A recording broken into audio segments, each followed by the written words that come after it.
Usted me avisa.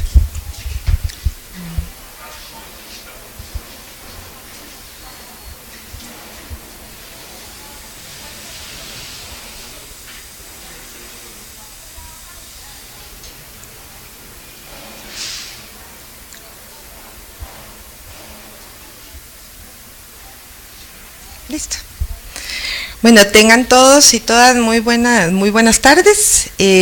Como un cierre a este mes en el cual se ubica el Día Internacional de la Mujer, queríamos pues concluir con una persona que es bastante conocida, muy especial para nosotras, la compañera Ana Lucía Fernández, que posteriormente les leeré el currículum de ella, en una conferencia la cual tiene relación directa con su tesis de doctorado. Ana Lucía ha accedido a darnos esta conferencia, por supuesto, a pesar de que ha sido muy atropellado para ella porque vino a hacer el trabajo de campo, pero a pesar de todo eso, ella ha accedido muy gentilmente. Le queremos agradecer muchísimo a Ana Lucía que esté con nosotros, y quiero presentarles también a doña Lisette Brenes, que está como rectora ahí y que es nuestra vicerrectora de investigación. Doña Lisette ha interrumpido la reunión del Consejo de Rectoría muy gentilmente para estar con nosotros también. Muchísimas gracias, doña Lisette. Y a quien voy a trasladarle el micrófono para que nos dé unas palabras de bienvenida. Con ese. Muy buenas tardes a todos y todas. Buenas tardes. A todas. Espero que se encuentren muy bien ustedes y las personas que están conectadas para escuchar a Ana Lucía Fernández y todo lo que vamos a aprender sobre este tema del cuerpo de las mujeres migrantes. Reciban un cordial saludo del señor Luis Guillermo Carpio Malabasi, que está de vacaciones, si no él estaría acá, porque el Instituto de Estudios de Género durante todo el mes ha tenido una serie de actividades que él siempre acompaña y que siempre celebra. De esta forma se cierra, ¿verdad?, las actividades académicas de este mes de las mujeres, la mujer, y me parece que es una extraordinaria forma de cerrarlo con los avances de investigación de una mujer, nuestra académica Ana Lucía Fernández, que está estudiando un tema que no creo que haya sido tan estudiado, ¿verdad? Por lo menos yo no conozco mucho de este tema y me quedaré como ustedes a escucharlo, porque lo que también debemos celebrar es que sí tenemos una importante cantidad de investigaciones en el tema de mujeres indígenas que al mismo tiempo son migrantes. Y para terminar, me gustaría decir que en este proyecto en el que estamos trabajando, que está trabajando Vilma Peña, Maurena Cuña y yo, se relaciona con mujeres, primero mujeres, segundo indígenas, tercero migrantes. Y por alguna razón yo creo que todas las personas o los seres humanos somos aves migratorias, naturalmente somos aves migratorias, pero especialmente si somos mujeres y seguramente si somos indígenas y si somos migrantes, esas alas de aves migratorias suelen estar en peligro, ¿verdad? O suelen ser cortadas, o suelen ser afectadas en ese vuelo, o al menos algunas incluso enjauladas en fronteras que hacen que ya entonces esa migración que podría ser natural no lo sea. Entonces, con mucho entusiasmo escucharemos a Ana Lucía, y muchas gracias por acompañarnos, ya sea conectándose con este conversatorio o acá en las instalaciones del Parlamento. Buenas tardes.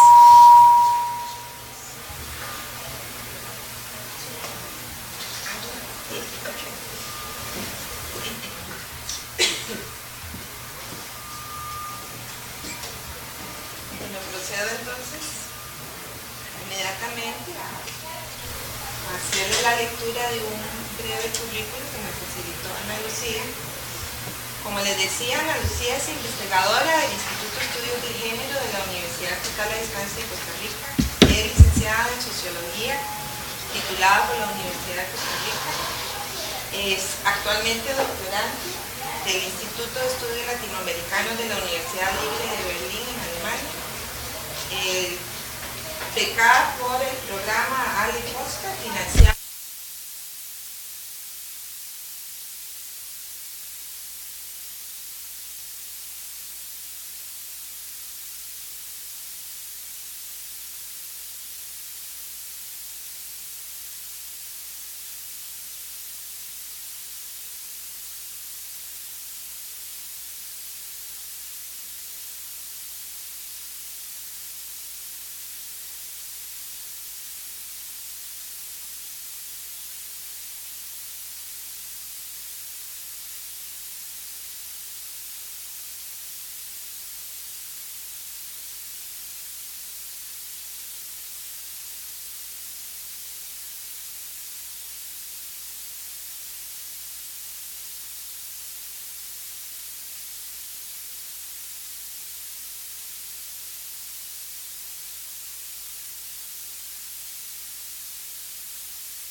Ahora sí.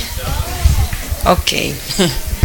Bueno, primeramente voy a hablar un poquito sobre el objetivo de la investigación y exponer un poco la matriz teórica que estoy utilizando para después ya empezar con la parte más teórica, que es lo que les quiero presentar hoy. Igual es como una versión súper resumida de lo que he elaborado, pero al menos para que podamos empezar el diálogo. Lo que voy a exponer más que todo es una crítica a los feminismos occidentales, en especial el feminismo ilustrado, en cuanto a cómo percibe los cuerpos de las mujeres no blancas o no europeas. También voy a hablar sobre el análisis, sobre la incorporación del discurso binario moderno que se consolida desde el proyecto de la expansión colonial en los cuerpos de las mujeres no blancas. Para todo esto, para entender cómo las imbricaciones entre sexo, raza y género producen desigualdades hasta hoy, las cuales son un producto desde la época colonial, de este expansismo europeo, que consolidó los estados-nación en Latinoamérica y ha sido reproducida y formalizada por las instituciones sociales y las prácticas culturales de nuestras sociedades. Todo esto lo voy a analizar desde un estudio de caso con mujeres migrantes jefas de hogar en Costa Rica. Bueno, primeramente el objetivo de la investigación es la identificación y análisis de las agencias sociales del trabajo de los cuidados de las familias de mujeres migrantes jefas de hogar que viven en Costa Rica. Y determinar si en este proceso se genera una configuración del espacio social transnacional más allá de los estados-nación. Para que esto se entienda un poco, tres conceptos claves que manejo es el de agencia social, ¿verdad? Identificar las agencias sociales de estas mujeres en el entendido de que agarro este concepto de Mahmoud, que ella lo utiliza para hacer el estudio de unas mujeres egipcias que se reúnen a cocinar, ¿verdad? Entonces, Yo tomo el concepto de ella porque me parece muy rico en lo que yo quiero hacer, porque no son espacios de resistencia como tal, porque no son mujeres organizadas en una institución, no tienen un discurso, digamos, de empoderamiento tal cual. Entonces, este concepto es muy sugerente, dice la capacidad real de realizar los propios intereses en contra del peso de las costumbres, tradiciones, voluntad trascendental u otros obstáculos, ya sean individuales o colectivos. El análisis considera capacidades y habilidades que se requieren para llevar a cabo un cierto tipo de acciones, sean estas de resistencia o no, que se encuentran ligadas inevitablemente a un contexto, una historia y una cultura específica. Asimismo, quiero ver las agencias de los cuidados, me voy a volver un momento, del trabajo de los cuidados de las familias de estas mujeres. Entendiendo el trabajo de los cuidados por el trabajo doméstico, en tanto que productor de bienes materiales para el mantenimiento físico de las personas, como la alimentación, la higiene, la salud, pero también el cuidado directo de niños y niñas y de personas adultas que constituyen la fuerza de trabajo, además de la gestión de los afectos y de las relaciones sociales. Entonces, como trabajo de los cuidados estoy entendiendo no solo el cuidado en sí mismo, sino también el trabajo doméstico. Todo esto, para terminar, sin este proceso se genera una configuración del espacio social transnacional. Tomo el consejo de Price que dice marcos plurilocales de referencia que estructuran las prácticas cotidianas, las jerarquías sociales, los proyectos biográficos y las identidades de las personas, los cuales existen simultáneamente más allá de los contextos del Estado-Nación. Como pueden ver, es una tesis bastante con énfasis en la vida cotidiana. Entonces, la matriz teórica que estoy desarrollando, hay más cosas, pero en general, ¿verdad? Lo más importante que agarro es este concepto de feminismos disidentes contemporáneos que lo incorporan Cabrera y Vargas, señalando este montón de feminismos, el feminismo postcolonial, el decolonial, el black feminismo, el feminismo del tercer mundo y feminismo chicano. Todos ellos son feminismos alternativos a las corrientes feministas angloamericanas y europeas, hegemónicas. Y también utilizo la teoría decolonial, sin embargo, también se le hace una crítica a estas teorías desde los feminismos decoloniales para reelaborarlas. También utilizo autoras, filósofas argentinas como de Lauretis y Femenias, y bueno, Foucault y Butler. Pero bueno, ya empezando con lo que les quiero traer, a partir de ahora voy a empezar a leer, porque ya al ser una elaboración teórica no quiero que se me quede nada. Así que, bueno, las mujeres latinoamericanas dentro del discurso binarista moderno. El objetivo aquí es presentar un acercamiento histórico sobre las diferencias existentes entre la experiencia de las mujeres occidentales y las mujeres latinoamericanas en términos de relaciones de poder, desigualdad y exclusión. En términos generales, este feminismo clásico ilustrado, que surge con la modernidad, al igual que la sociología, hace su crítica fundamental a la ilustración al relegar a las mujeres al espacio privado y consolidándose así el contrato sexual de que habla Paterman. En esta lógica, las mujeres europeas son recluidas al espacio de la familia para la reproducción racializada de la estirpe europea y de la propiedad, recluidas al espacio privado donde la justicia moderna no tiene cabida. Sin embargo, a pesar de que en este espacio no contaron con un ejercicio de la ciudadanía equivalente a la de sus pares hombres, se les dotó del derecho conyugal que corresponde al espacio privado, familiar, heterosexual, patriarcal, que si bien no media la justicia moderna, dentro de esta esfera gozan de legitimación racial y cultural para la reproducción social europea. Por el contrario, desde los feminismos disidentes contemporáneos se han realizado esfuerzos para demostrar que desde la época de la colonia se constituyeron los cuerpos de las mujeres en América de una manera distinta que los cuerpos de las mujeres europeas. Por ejemplo, Lugones afirma cómo las mujeres no blancas en este momento no fueron identificadas ni siquiera como mujeres, sino marcadas sexualmente como hembras, animales símiles de la mujer blanca y por tanto adquirieron una posición jerárquica inferior que sus pares europeas, en donde se reconocía con el género mujer, pero sin la dotación de ningún privilegio o estatus de la mujer burguesa blanca. Aquí yo, en la otra versión, hago un recuento de innumerables ejemplos a través de toda América Latina de cómo se utilizaba el cuerpo de las mujeres como botín de guerra prácticamente, violaciones masivas, también prácticas de aperramiento para hombres considerados como que realizaban prácticas homosexuales, y hay un montón de ejemplos, digamos, en la literatura donde se demuestra esto.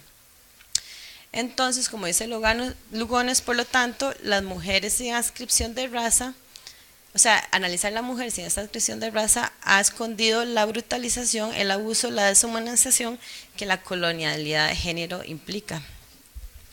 En consecuencia, el argumento que desarrollan los feminismos occidentales sobre la valoración desigual de la diferencia sexual no puede ser el único elemento a considerar dentro de la experiencia de la desigualdad, puesto que, como se evidenciará, existen otros elementos como la racialización y sexualización de los cuerpos que producen efectos distintos sobre las mujeres no blancas. Por lo tanto, para entender el proceso por el cual las mujeres latinoamericanas han experimentado la exclusión y desigualdad de manera distintas que sus pares europeas, es necesario remitirse al periodo de expansionismo colonial. En ese sentido, la noción de colonialidad vincula el proceso de colonización de las Américas y la constitución de la economía mundo capitalista como parte de un mismo proceso histórico iniciado en el siglo XVI. De acuerdo a Groth-Fugel y Castro Gómez, existe una simultaneidad en la constitución de las jerarquías étnico-raciales y sexistas a nivel global con la constitución de la División Internacional de Trabajo a partir de la relación centro-periferia. Es por esto que desde 1492 la subjetividad europea se configuró en relación al otro colonizado, en este caso con los indígenas americanos, produciendo una emulsión de un discurso binario sustentado en la superioridad europea. Por lo tanto, desde esta época, Europa ha elaborado su imagen y su propio ego a través de un proceso de desconocimiento del otro como individuo. De esta forma ha sabido negar al otro, o sea, el indígena en este momento, pero esto sigue hasta la actualidad, sublevándolo a un estatus inferior, y en este proceso ha sabido ignorar su sincronía temporal y espacial. Esta es la clave europea para universalizar la propia experiencia y de esta forma crea y recrea su propia construcción discursiva hegemónica de sí mismo. De esta manera, el discurso binarista es quien posee una dualidad jerárquica donde unos tienen mayor valor que los otros, creando de esta forma el privilegio, puesto que quien tiene mayor valor jerárquico universaliza su experiencia y por ende generaliza su propia representatividad. Entonces, la jugada del discurso moderno viene dándose desde la consolidación de los europeos en América y nuevamente consistió en negar al otro y poner en términos binarios tanto el discurso como las estructuras de organización social, en el entendido que es en la esfera pública donde se gesta la política y por ende el ejercicio de hombres libres y donde la concepción universalista se relativiza, puesto que el otro que no cumple con los requisitos para ejercer la ciudadanía impuesta queda excluido del proyecto moderno o queda marginalizado.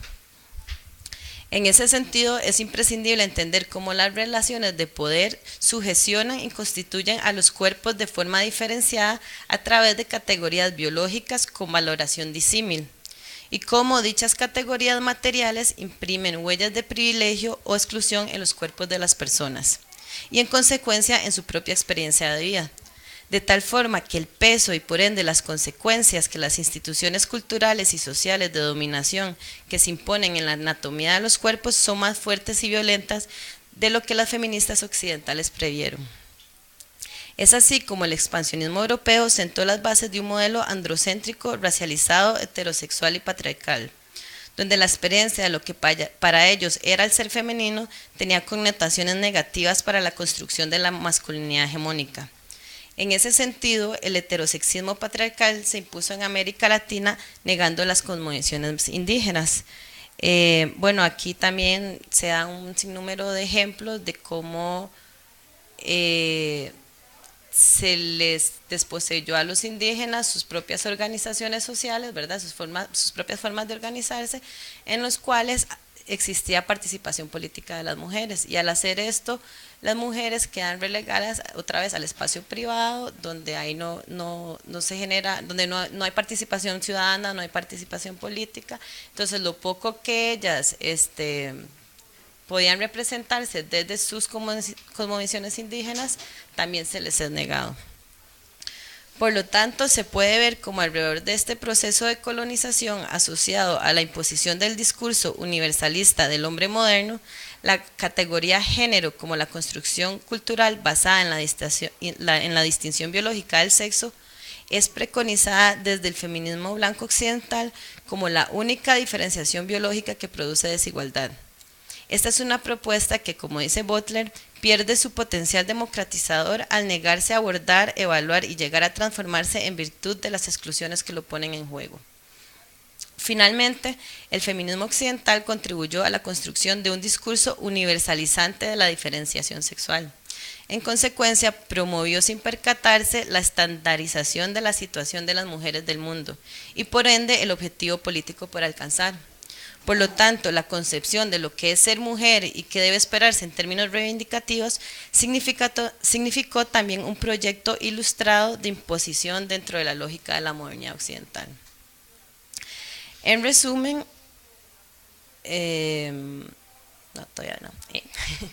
En resumen, la época de la colonia en América Latina fue la antesala de un proceso de demarcación de los cuerpos, el cual trajo repercusiones en la implementación del proyecto moderno, que significa un desplazamiento del bien común sobre la constitución de una esfera pública en contraposición de la otrificación del espacio doméstico con su respectiva expropiación del ejercicio político de todas las mujeres.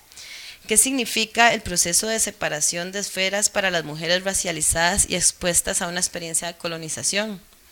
Para responder esto, empiezo señalando que dentro de la lógica de la modernidad es en el espacio público donde se consolidará la justicia. Es aquí el único lugar para el ejercicio y la participación política, y en este espacio donde se forja, se mantiene y se reproduce a través de las instituciones sociales la legitimación de la democracia moderna y del capitalismo occidental. Por lo tanto, el proyecto ilustrado erigió una ideologización del valor del trabajo en el ámbito público por encima del trabajo reproductivo y de los cuidados, el ámbito privado, calando de esta manera en las nociones tradicionales de políticos y científicos que promovieron e impusieron las condiciones para que las instituciones sociales modernas se erigieran a partir de dicha lógica de diferenciación. La explicación sobre el valor diferenciado de estas dos esferas sociales y las razones de orden biológico para asignar a cada sexo su posición social dentro de estos espacios, espacio público, hombres, espacio privado, mujeres, es el punto clave de las explicaciones del valor desigual de la diferencia sexual de los feminismos europeos y angloamericanos. Sin embargo, estos análisis encierran una paradoja. La consideración de que la diferencia sexual no se cuestiona en sí misma y se relaciona paralelamente a una supuesta condición de mujer en el cual todas como categoría mujer compartimos. Por lo tanto, las occidentales afirman que la única dimensión de subordinación que cargamos las mujeres es la diferencia sexual y es por esto, y en este proceso, se relativiza la propia experiencia de las distintas mujeres del mundo, que también se circunscriben alrededor de otros tipos de interacciones. La experiencia también es racializada, también contiene la clase social y también es sexualizada. Sin embargo, en la segunda mitad del siglo XX, el mismo binarismo hegemónico promovió que otras mujeres no blancas, por así decirlo, tomaran conciencia sobre el vacío de representación discursiva que existía alrededor de su propia experiencia, ya que en sus cuerpos conviven varias condiciones de subordinación, la del sujeto colonizado y racializado y la de la mujer sexualizada. Por lo tanto, la estrategia discursiva del feminismo con el sistema sexo-género, del marxismo con la clase social o de los movimientos por los derechos de las personas de color con la raza, no supieron integrar en sus discursos y en sus luchas políticas la experiencia de personas que integran más de una categoría de subordinación y por ende no pudieron otorgar sentido a las realidades que estas colectividades vivenciaban. Por lo tanto, en esta debilidad, no solo del proyecto moderno, sino de los movimientos y teorías antes mencionados, es donde ha sido posible que estos otros y otras personas pongan el acento para reapropiarse de las categorías impuestas y en consecuencia dotar de sentido más próximo a sus realidades. De esta forma se produce una agencia que permite representarse a sí misma desde la propia intersección de sus propias experiencias en términos de sexo, de la raza o de la clase, ya no como un sujeto subordinado, sino en términos de prácticas de resistencia que mueven el eje de la marginalidad para politizarlo y por ende transformarlo. O sea, entre estas está el Black Feminist, el feminismo chicano, los feminismos del tercer mundo, que todos estos empiezan desde a finales de los 70s y los 80s y son las primeras que empiezan a cuestionarse estos temas. Por ejemplo, Teresa de Lauretis en la década de los 80 realizó un aporte importante para el feminismo, puesto que hace una crítica a partir de los límites de la construcción de teórica del sistema sexo-género propuesta por Rubin desde el feminismo occidental. La primera limitación que ya mencioné es considerar la diferenciación biológica como la única dimensión de subordinación que universaliza la experiencia y la reivindicación de todas. El segundo límite es que concibe al sujeto únicamente dentro del espacio socialmente construido a través del género, no solo como diferencia sexual, sino como discurso lingüístico y cultural. En ese sentido, Lugones en su texto Colonialidad y Género, se refiere al dimorfismo sexual utilizado por el sistema moderno para clasificar a partir de sexo tecnologías binarias de clasificación y jerarquización. La misma lógica se utiliza en términos de raza. En ese sentido, la ciencia moderna, como productor del discurso legítimo, estableció, por ejemplo, la distinción entre sexualidades periféricas o sexualidades erráticas o improductivas, como las llamó Foucault. La medicina y la antropología llevaron a cabo una gran cantidad de estudios de orden positivista para determinar y por ende legitimar la superioridad de la raza blanca sobre las personas negras. Por lo tanto, Lugones asevera cómo la distinción genérica o racial antecede los rasgos biológicos y los llena de significado. Por lo tanto, el capitalismo moderno erige su lógica de jerarquización por medio de la categorización de los cuerpos en términos biológicos y sociales. Por lo tanto, existe una voluntad de saber moderna que le otorga un valor diferenciado a cada rasgo biológico, incluso antes de que exista el ser humano.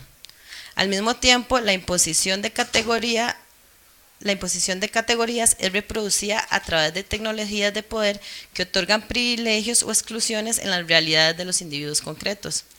Sin embargo, los sujetos producen y reproducen este discurso por medio de tecnologías del yo, que este es un concepto de Foucault, que habla dice, permiten a los individuos efectuar por cuenta propia, con la ayuda de otros, cierto número de operaciones sobre su cuerpo y su alma, pensamientos, conducta o cualquier forma de ser, obteniendo así una transformación de sí mismos con el fin de alcanzar cierto estado de felicidad.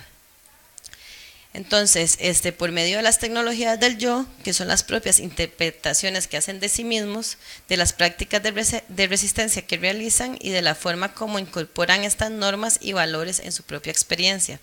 Esta es la paradoja de la subjetivación que hablan Butler y Foucault, ya que el discurso moderno, al tiempo que excluye y subordina, convierte al sujeto en consciente de sí mismo y le otorga una agencia social.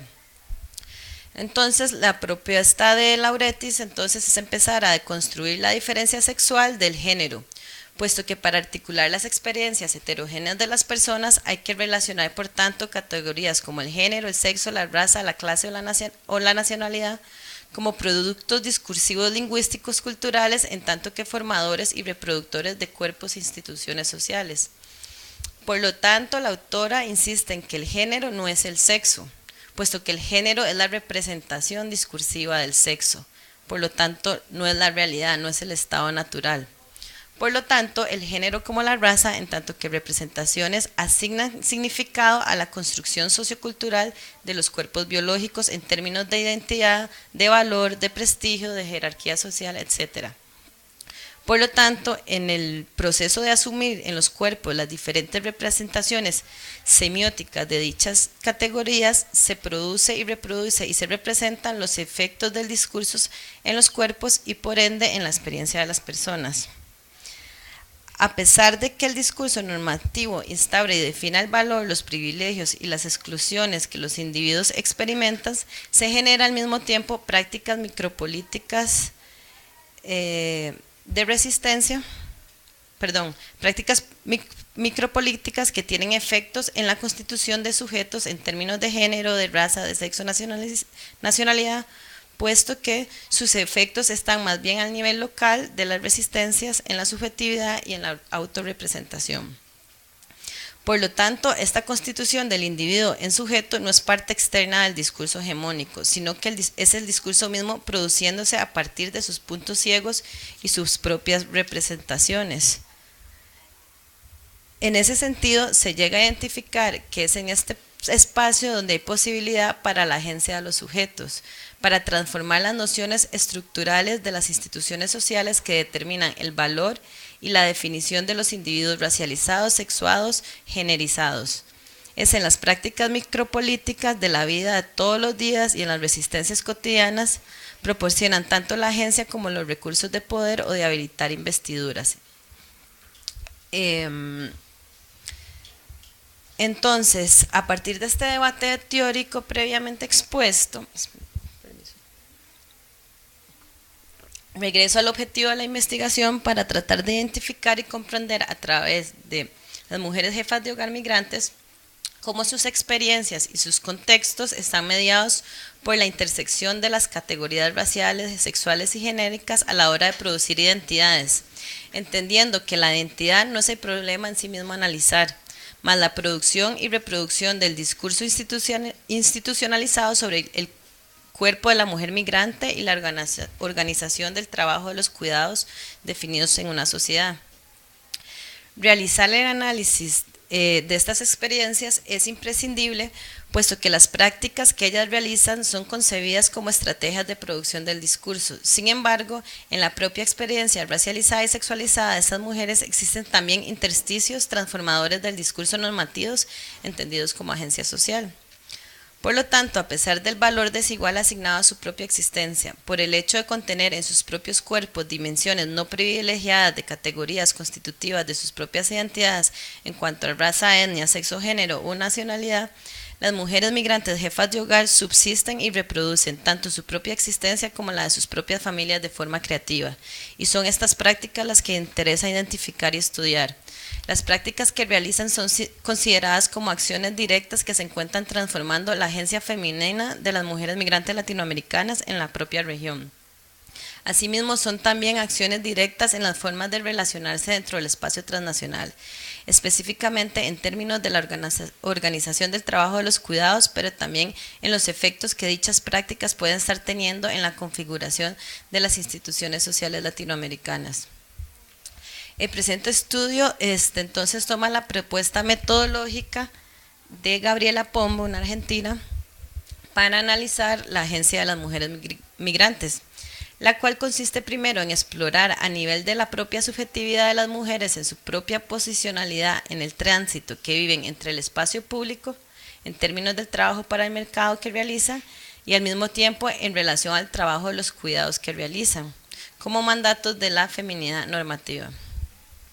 Por consiguiente, la autora propone mostrar que la agencia del trabajo de los cuidados que realizan estas mujeres son mucho más complejas y ricas de lo que el discurso hegemónico le impone a las mujeres en la esfera privada, y al mismo tiempo entender la capacidad de agencia no solo como actos de resistencia sobre las normas, pero también las formas como estas normas son incorporadas en las mujeres para la constitución de sus propias subjetividades. El objetivo, por tanto,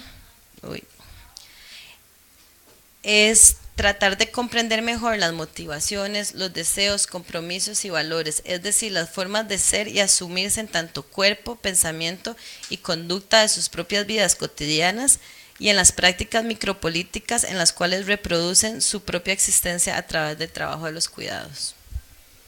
Muchas gracias.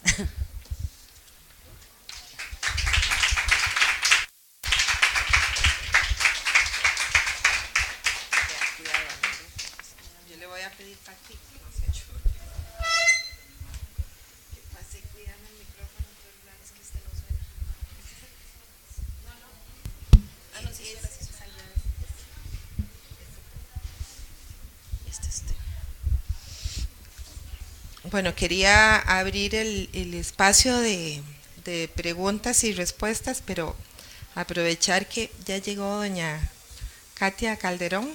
Ella es nuestra vicerrectora académica, nuestra jefa directa. Y ya que pasamos, y ya que pasamos un poco la parte más protocolaria, ¿verdad? Quería recordar un poco que Ana Lucía, cuando se creó el instituto hace 7 años, Ana Lucía era asistente de investigación y cuando tuvimos que ver si se le prolongaba, ya se había terminado el proyecto de investigación, yo pensaba que tenía que echarme todo un discurso ante doña Katia Calderón, que era la vicerrectora de investigación. Ella ya había visto, igual que yo, las cualidades que tenía Ana Lucía y ella es una de las personas a las que yo quiero agradecerle mucho que Ana Lucía está con nosotras porque siempre nos apoyó. Así es que muchas gracias, doña Katia. Y ahora sí, ¿quién quiere comenzar con alguna pregunta? Allá, Patri. Dago tiene que acercarse para acá. Sí, como que el cordón no da.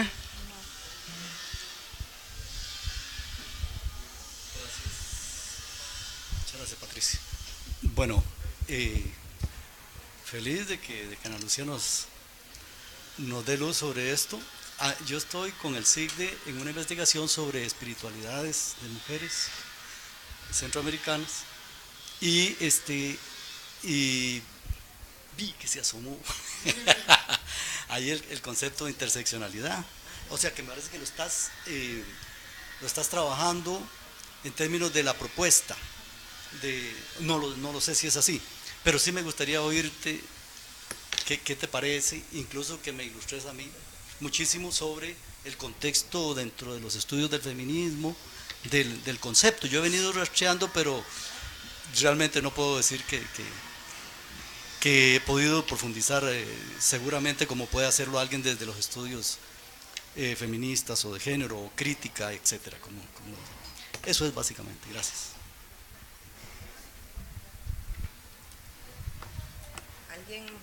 ¿Alguien más o...?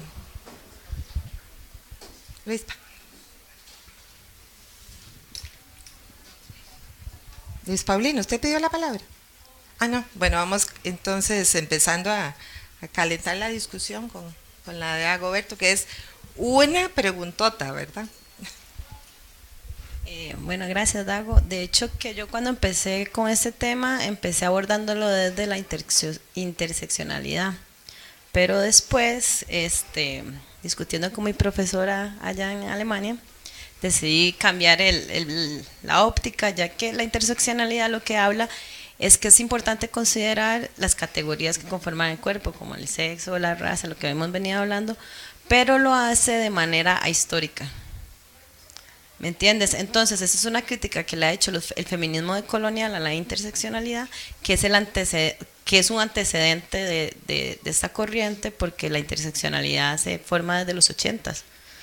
Entonces, o sea, es rico rescatarlo, pero el tema de fondo, la crítica que se le hace de fondo es que no considera la variable histórica de cómo se construyen los cuerpos a partir de esas categorías, sino que nada más la analiza usted de que mujer, no sé, indígena, yo no sé, de Boruca, pero no le da un contexto, digamos, no lo contextualiza. por así decirlo. Y esa es la mayor crítica que se le da a la interseccionalidad. De hecho, que desde feminismo de colonial hay un montón de estudios sobre religión, que sería bueno que, que ahí compartiéramos, porque es un tema que toca muchísimo.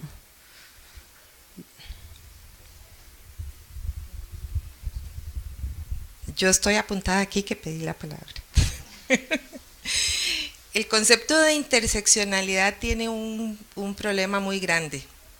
Cuando fue propuesto desde el feminismo negro, pretendía unir en una sola persona, ¿verdad?, que se identificaran las múltiples opresiones.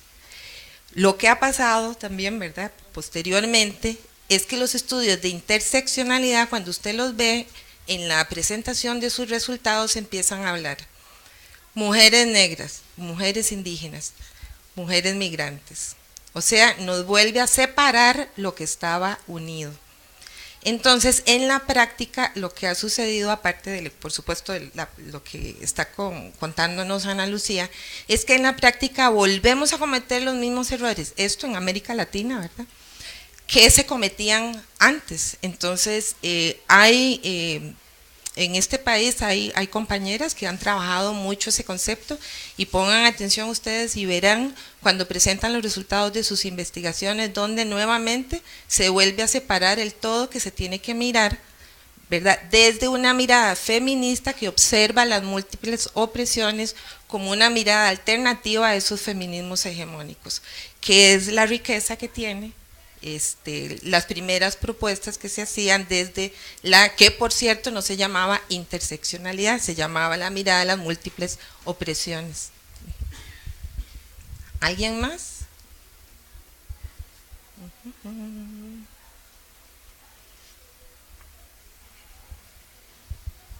Ana Lucía, ¿querías agregar algo más? Tal vez yo pensaba en qué vas encontrando en relación con el trabajo de campo que ya has ido haciendo, ¿verdad?, que has ido encontrando en relación con tu propuesta teórica. Ok.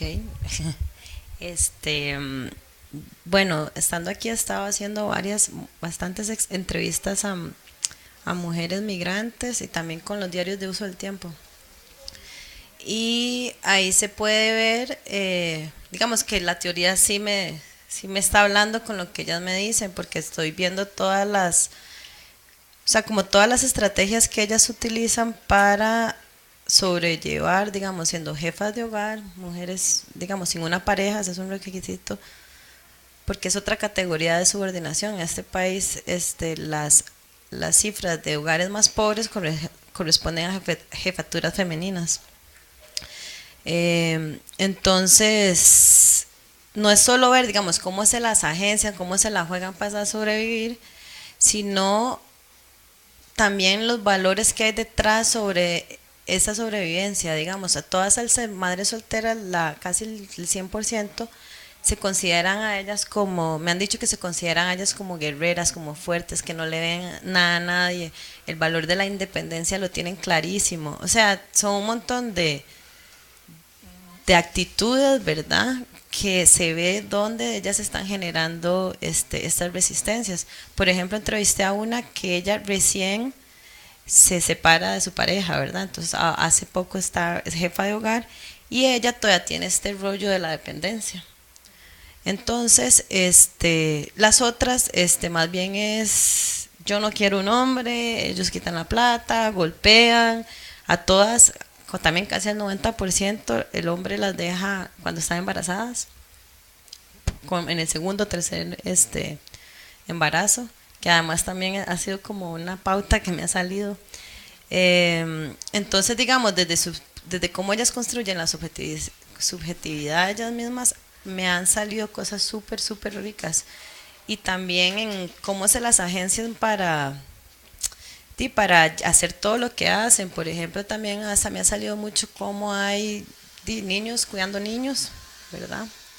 Como las redes de solidaridad también entre mujeres. Por ejemplo, que una amiga, alguien, no solo familiares, digamos, como entre ellas se cuidan sus niños para que la otra pueda salir a trabajar. También cómo siguen siendo, al no ser mujeres, digamos, otra condición que yo estaba buscando era que no fueran mujeres organizadas, que no tuvieran vínculo con ninguna organización, porque por ejemplo aquí está el Servicio Jesuita para Migrantes, Astradomes, que son como senderos, que son organizaciones que dan información y promuevan que ellas se empoderen, ¿verdad? Y que denuncien maltratos en el trabajo, todo esto. Pero ellas, al no estar involucradas en nada de esto, lo que surge son otras cosas, porque está como más en bruto, no sé cómo decirlo, la interacción. Ya cuando media una organización, las herramientas que tienen son distintas. Por ejemplo, también, bueno, cosas así son como, tengo que ir a ordenar toda la información. También, he tenido información sobre cómo desde el Estado costarricense se genera esta exclusión de las mujeres o esta imposición, ¿cómo lo digo?, a razón de género. Por ejemplo, desde el Código de Trabajo de 1943 en Costa Rica, digamos, ahí que se promueve como una lucha, ¿verdad?, una conquista, ¿verdad?, de las garantías sociales. Ahí se especifica que todos estos derechos alcanzados por los trabajadores no correspondían ni a los peones agrícolas, ni a los ganaderos, ni al trabajo doméstico, ¿verdad? Y es hasta el 2009 que gracias a Astradomes, ¿verdad?, se consigue cambiar o sea, se consigue aprobar una ley para las trabajadoras domésticas, porque antes ellas estaban trabajando más de 16 horas, temas de este tipo, donde aquí el 80% de las trabajadoras domésticas son nicaragüenses. O si no también, para mí esto fue increíble, que supuestamente el Ministerio de Salud, amparado en este Código de Trabajo, le solicitaba a las mujeres trabajadoras domésticas un carnet del Ministerio de Salud para que ellas estuvieran cada 3 meses renovando su salud, ¿verdad? Y eso lo tenían que presentar al patrono. O sea, esto es un indicio de cómo la mujer empleada doméstica tiene que estar adentro de la casa, limpia enfermedades, para el uso también del patrón. ¿Me explico? El uso sexual del patrón. Entonces también hay un análisis en otro lado de la tesis, ¿verdad?, sobre cómo el mismo Estado promueve este tipo de construcción desigual de los sexos, ¿verdad? Y también la clase, ¿verdad? ¿Quiénes son las trabajadoras domésticas? O sea, no es solo una mujer, ¿qué tipo de mujer es la que está en ese trabajo? Entonces, pero bueno, es mucha información, ahora me toca ir a organizarla. Bueno, ahí está. Tienes que venirte para acá. Sí, Hazel.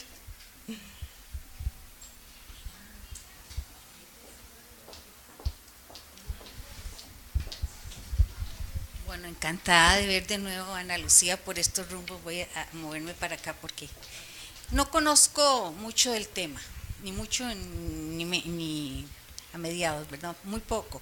Sin embargo, sí siento importante hacer una reflexión.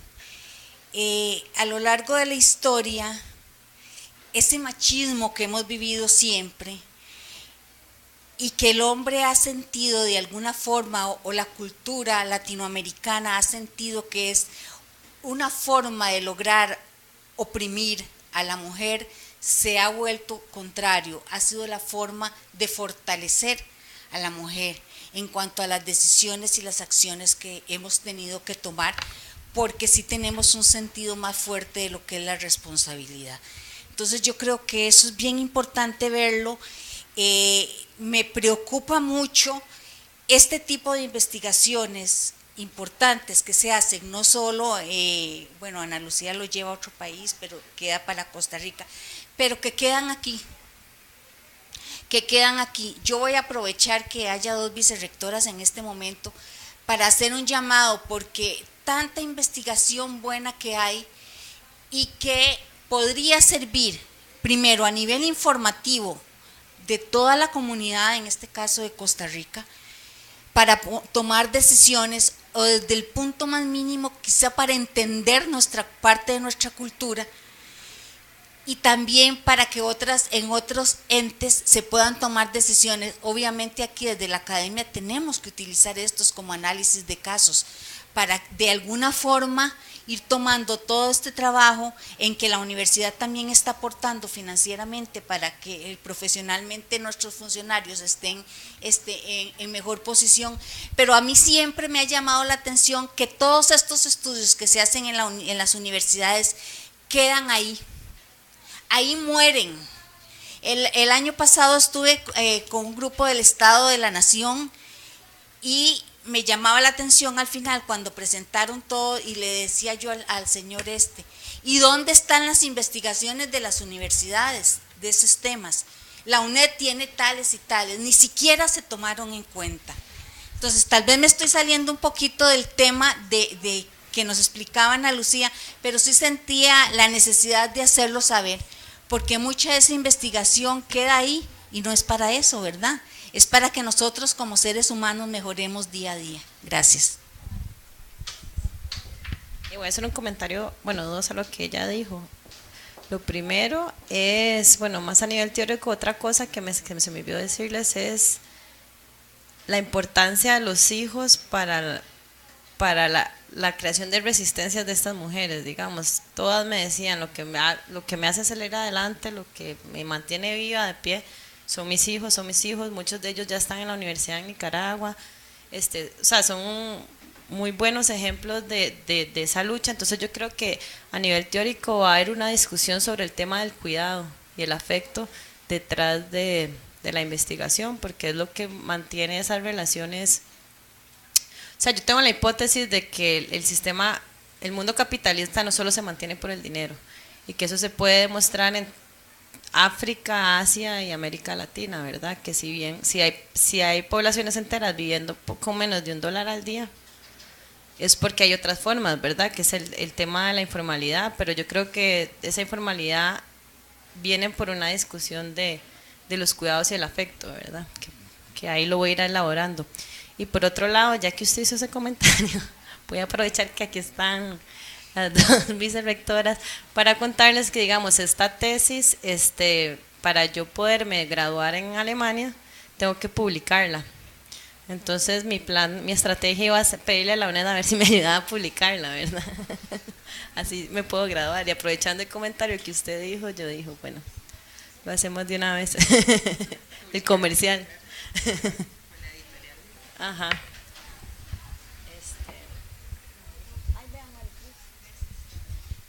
Yo tengo que usar esto, sí, ¿verdad? Quiero hacer como una consulta, comentario acerca del análisis. Yo creo que evidentemente esto tiene que ver con recursos, tiempo, ¿verdad? Toda la investigación que estás haciendo. Sin embargo, y sería como muy rico poder identificar un análisis comparativo de las mujeres que están organizadas, ¿verdad? Y cuáles son sus agencias versus las mujeres que ya estás, digamos, como población meta con las que estás trabajando, que son mujeres que no están organizadas, porque eso podría potenciar, ¿verdad? En las mujeres que no están organizadas, un poco de propuestas a nivel estatal, como vos decís, digamos, de instituciones, y qué es lo que han hecho las mujeres que están organizadas y qué se puede potenciar desde ese lugar para las mujeres que no están siendo organizadas en este momento.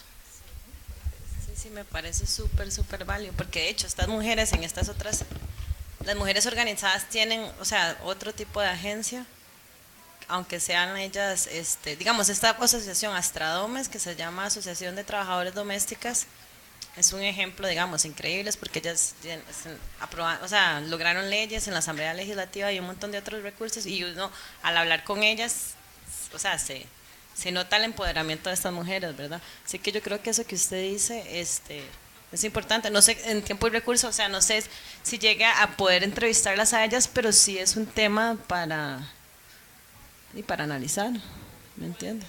Sí, exacto, como propuestas, sí.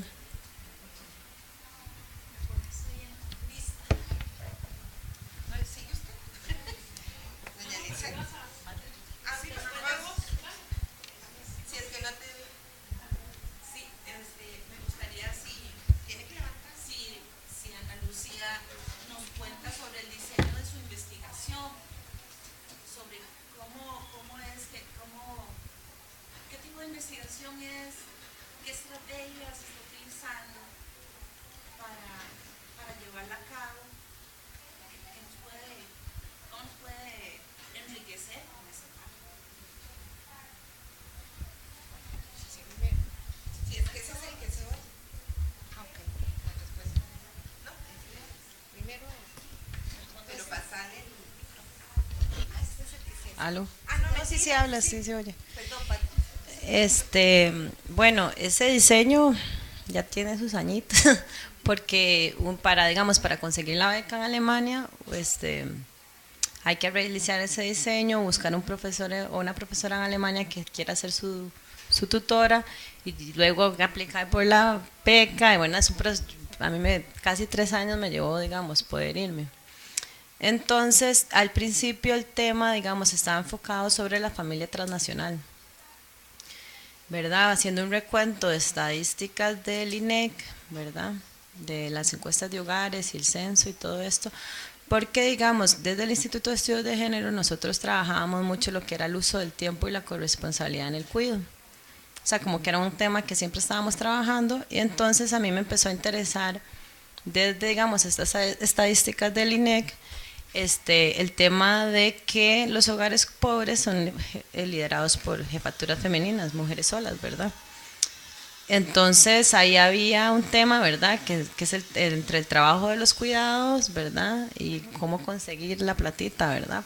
Para los hogares, una mujer sola, con todo el peso, digamos, de lo que eso representa para una mujer, desde la normatividad femenina. Entonces por ahí fue como que yo empecé a cuestionarme un montón de cosas entre términos del espacio público, espacio privado, todo esto.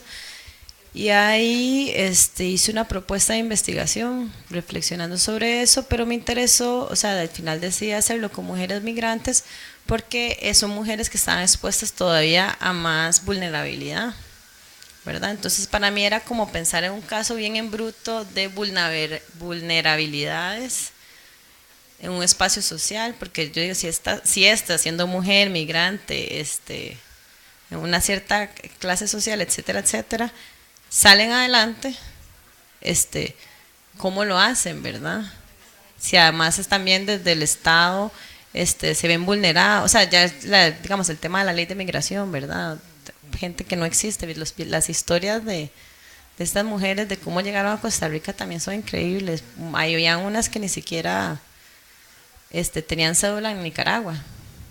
O sea, ¿cómo te titulas aquí? ¿Cómo sacas una cédula de residencia? Que además son carísimas y tiene, ¿verdad? Ese es otro tema, ¿verdad? Lo de la ley de migración. Y aún así ellas lo logran, entonces digo, ahí hay algo que estudiar. ¿Me explico? Entonces por ahí fue que yo empecé a generar mis preguntas. De bueno, el diseño ha cambiado mucho desde que me fui, ¿verdad? Pero en general lo de la metodología creo que también es una cosa bonita que me traje del Instituto de Género, porque no solo estoy haciendo entrevistas a mujeres migrantes, sino diarios de uso del tiempo, que eso es una metodología muy nueva, que de hecho que allá en mi instituto en Alemania nadie la está usando, entonces ha causado como novedad, que es ver a través del tiempo de las desigualdades. Entonces yo les pregunto a ellas qué hacen, a qué hora se levantan, todo lo que hacen durante el día hasta la hora que se acuestan, y estas mujeres duermen 4 horas por día, ¿verdad? Porque se levantan a hacer desayuno, a dejar todo listo, se van a trabajar, vuelven, siguen trabajando, entonces es una forma de visibilizar no solo todo lo que hacen, sino las desigualdades que están expuestas. Sí, la doble jornada. Pero es una muy buena forma material, digamos, de medir eso. No sé, ¿qué más?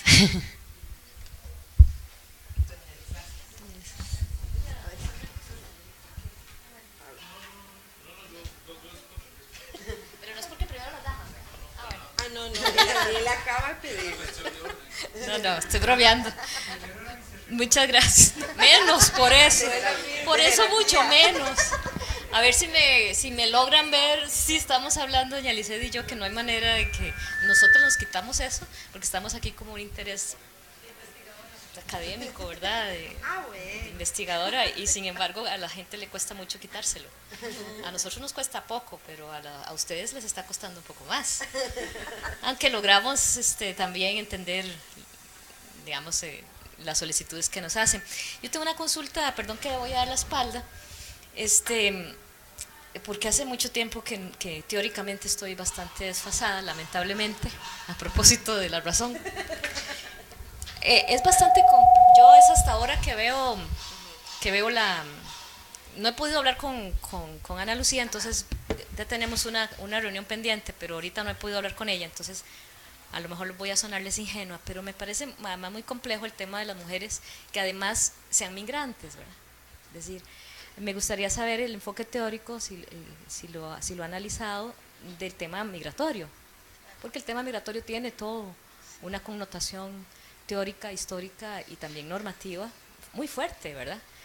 El ser estudiado desde las migraciones es de por sí ya bastante complejo y teóricamente pues ya sabemos que Costa Rica no, dentro de la teoría de los 60, de los 70 todavía de migraciones, Costa Rica no es ni para Europa ni para ningún país europeo un país de acogida, porque económicamente, digamos, no está dentro de los estándares.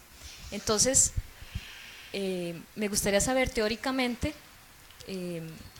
cuál es el enfoque teórico en que estás enmarcando el tema de, además, mujer migrante, ¿verdad? Porque las condiciones de migración en Centroamérica son distintas incluso que en otros países latinoamericanos, si es que lo estás enfocando a nivel solamente costarricense, porque no sé si es a base de otros estudios comparativos en otro país de América Latina, o sea, no lo sé. Entonces, pero como estoy desfasada con la teoría, voy a aprovecharme para actualizarme un poquito, o si me puede dar luz sobre algún enfoque teórico, pues yo se lo agradezco.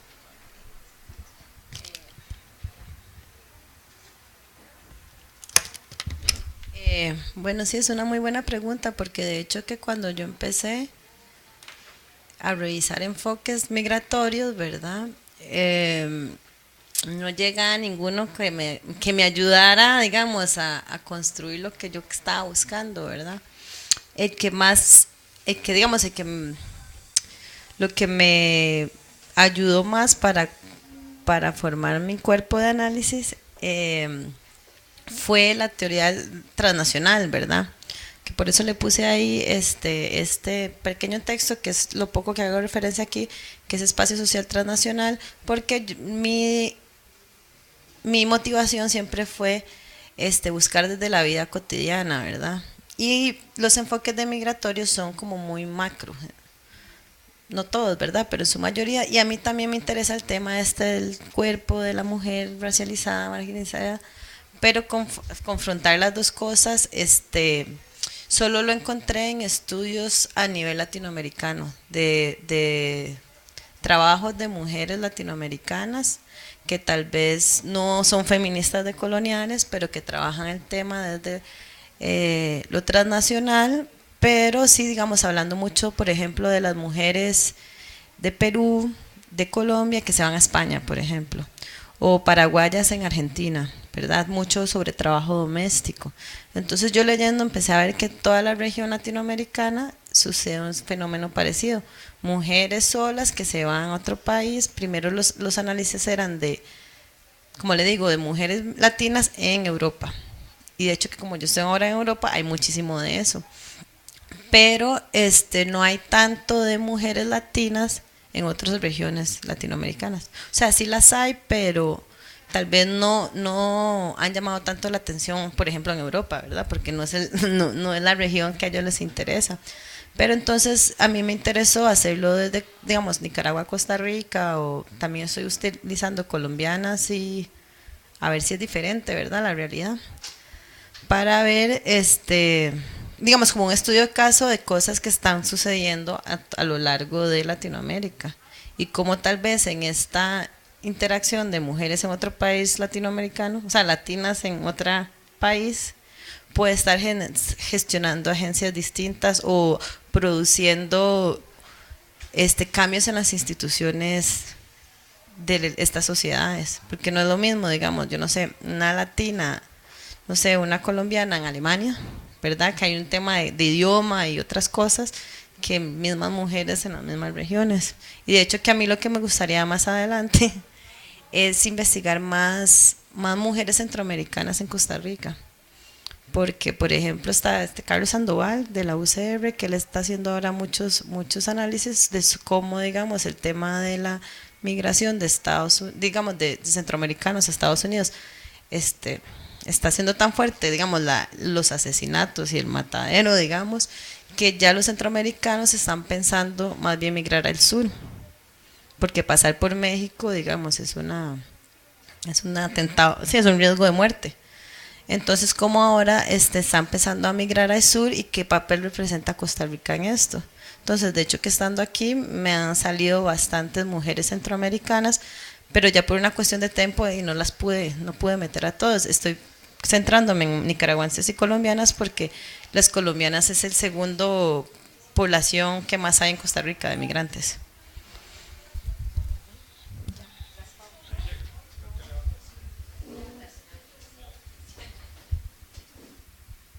Quería como referirme un poco como a la construcción del objeto de la investigación de Lucía, y más bien es como alabar justamente lo que están comentando en estos últimos intercambios, que es la posibilidad de construir un objeto que por cuestiones de tiempo, de recursos, no se puede ampliar, o sea, buscar, no sé, una investigación que tratara a un grupo grande de mujeres, estadísticamente hablando, sino que se consigue una investigación donde se trabaja con entrevistas a profundidad, ¿verdad? Y no sabía que estabas trabajando con diarios de tiempo, que permite justamente no solo mirar la sociedad costarricense desde la parte, ¿verdad?, desde el cuerpo de las mujeres hacia arriba, ¿verdad?, ver las instituciones, ver las condiciones de dominación desde la economía, ¿verdad?, y las formas del patriarcado, porque eso me parece muy interesante, digamos, cómo desde el punto podemos ver justamente el tema de la estructura, y no solamente la estructura específica de la realidad social costarricense, sino justamente lo que estaba diciendo Lucía ahora, la posibilidad de mirar desde Costa Rica, desde las mujeres de Costa Rica, las mujeres que migran de Costa Rica, otras articulaciones, otros tejidos sociales fuera del país, ¿no? En este caso Colombia, Nicaragua,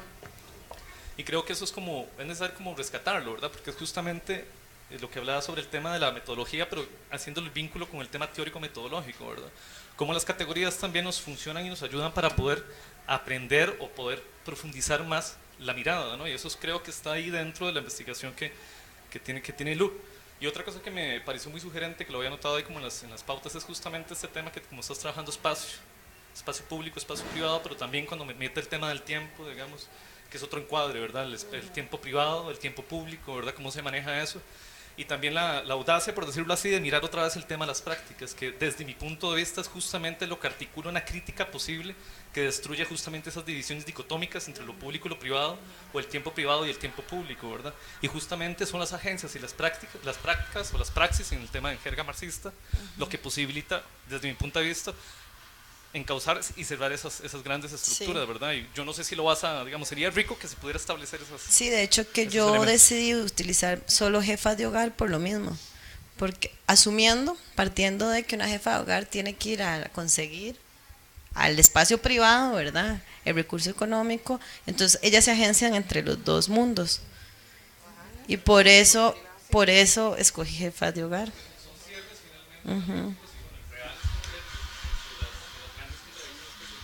Exacto. Y que aunque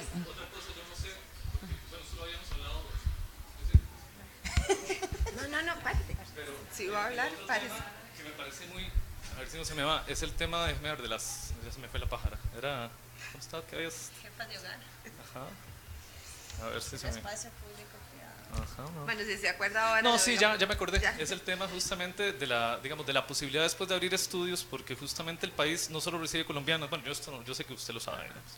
También por las paradas, bueno, yendo para los barrios del sur, justamente por las paradas de desamparados, por donde está el parque, creo que las garantías sociales, por el INS, por esa zona de San José, si uno pasa por esas paradas o se monta estos buses, se da cuenta que ahí también en el país está llegando un montón de flujo migratorio de Haití, que son también experiencias, o sea, es como una riqueza cosmopolita que tiene el país y que aporta justamente como para empezar a mirar otros elementos, o otras articulaciones con el Caribe, por ejemplo. De hecho que justamente eso me salió en las entrevistas, una muchacha que me decía que lo que más le gustaba de Costa Rica es la multiculturalidad que hay en este país, que ella cuando llegó a Costa Rica nunca había visto un chino, me dijo, ¿verdad? Y me cuenta toda la historia de cuando fue al súper y vio un chino que ya no lo podía creer, ¿verdad? Bueno, exacto, pero entonces ella me dice, aquí llega gente de muchos países y he podido tener la oportunidad de conocer gente de Australia, y empieza a decirme, ¿verdad? Y eso es una riqueza que, digamos, gente de afuera la ve y nosotros que estamos adentro no la vemos como riqueza, sino tal vez como una amenaza. O sea, tal vez si son gringos, rubiecitos, bienvenidos, pero los otros no, ¿me entiendes? Y ahí hay mucha tela que cortar.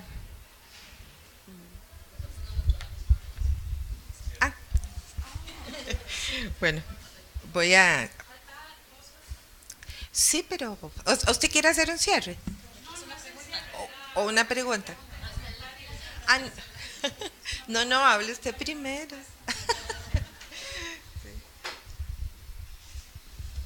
Gracias. Tengo una pregunta, un comentario y una respuesta. Tal vez la pregunta se relaciona con... después podemos profundizar más, pero antes compartía con Ana Lucía sobre una investigación que estamos impulsando, doña Vilma Peña, que de hecho está conectada, doña Maureen Acuña y yo, con un grupo, con mujeres indígenas, migrantes, sabemos de las familias que migran Costa Rica a Panamá.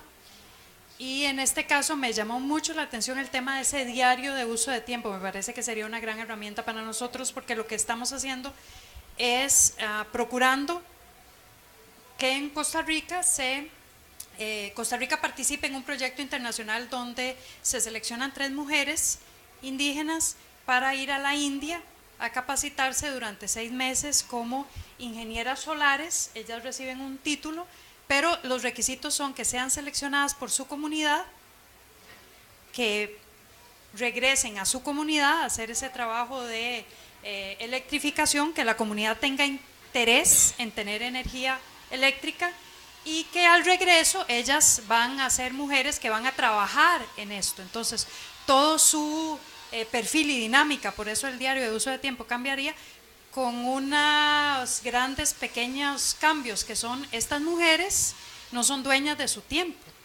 De hecho, para viajar no solo necesitamos pasaporte o cédula, necesitamos el permiso de su pareja. Eso es lo que ella primero necesita para poder participar en esto. Entonces, ese abordaje desde la teoría de esta complejidad que tenemos, quisiéramos compartirlo más con vos y ver de qué manera intercambiamos. Luego, un comentario sobre lo que decía doña Hazel, y tal vez pedirle, como creo que ya doña Hazel se retiró, pedirle a doña Rocío que nos ayude a hacerle llegar esta información. No estamos interesados como universidad en darle mucha difusión a los resultados de la investigación como prioridad. Ese no es la prioridad. ¿En qué es lo que estamos enfocados? Bueno, en hacer una contribución sustantiva, y que esa contribución sustantiva no la hace una investigación, la hacen personas, o la hacemos personas. Entonces, el énfasis es en que esas personas y esos grupos de personas tengan voz y tengan espacio en la generación de política pública. Entonces, no es solo que las publicaciones aparezcan. De hecho, en la presentación del Estado de la Nación del año pasado mencionaron a la UNED varias veces, y ahí están nuestras publicaciones, y de hecho están por separado. No es que no estemos ahí. De hecho, don Luis Paulino participa en un grupo representando a la UNED de análisis de los asuntos económicos, etcétera. Lo que quisiera es compartir que el énfasis nuestro está en la investigación longitudinal, en las personas, en los grupos de personas, y en tener voz y participación en la definición de política pública. Entonces, regresando a Ana Lucía con su intención de publicar, claro, tendremos que hacer esas publicaciones, son valiosas, son importantes, y te acompañaremos en ese proceso, pero es mucho más importante ver cómo después de que sos doctora, te integras y continúas en la investigación. Parte de estos grupos en los que vas a participar tocarán estos temas y habrá que promover cambios en política pública, y es el perfil del instituto, de la UNED, tuyo, de los grupos, el que interesa sostener, fortalecer, nutrir, para tener un verdadero efecto o tal vez impacto en las vidas de estas mujeres, de sus familias, en los futuros de tantas personas, ¿verdad? Bueno, muchas gracias. De hecho, que a mí me motiva un montón saber que también desde la Vicerrectoría de Investigación se está trabajando temas similares para cuando lleguemos, que el instituto también puede vincular y ojalá estas investigaciones se transforman en programas, proyectos, incluir a Extensión y a todo el mundo.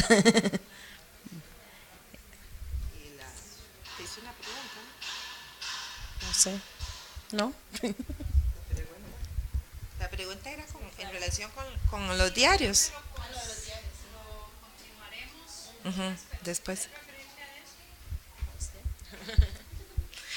Bueno, la experiencia de los diarios de uso del tiempo es muy poca aquí en Costa Rica. En realidad, en Cuba es donde, ¿verdad?, se dio una experiencia longitudinal.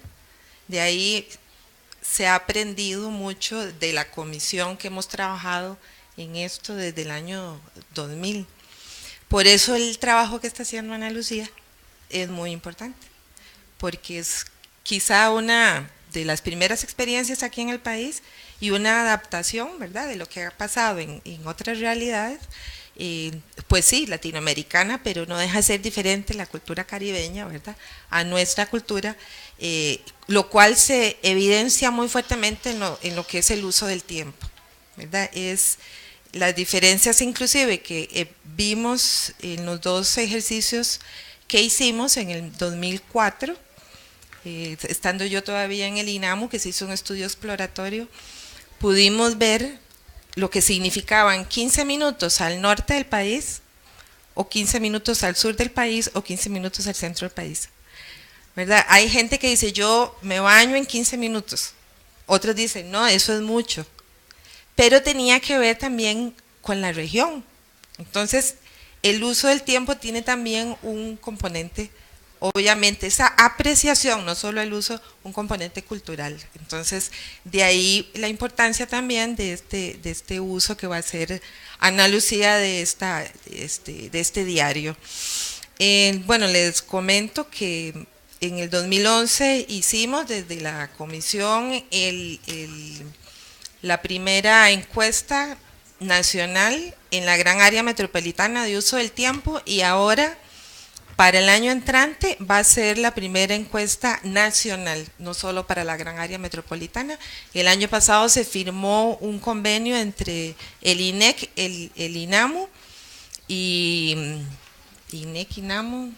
el Banco Central, ¿verdad? Por primera vez se incorporó el Banco Central, porque el sentido que tiene es que toda esta información llegue a formar parte de una cuenta satélite, para lo cual hemos estado trabajando también desde el año 2000.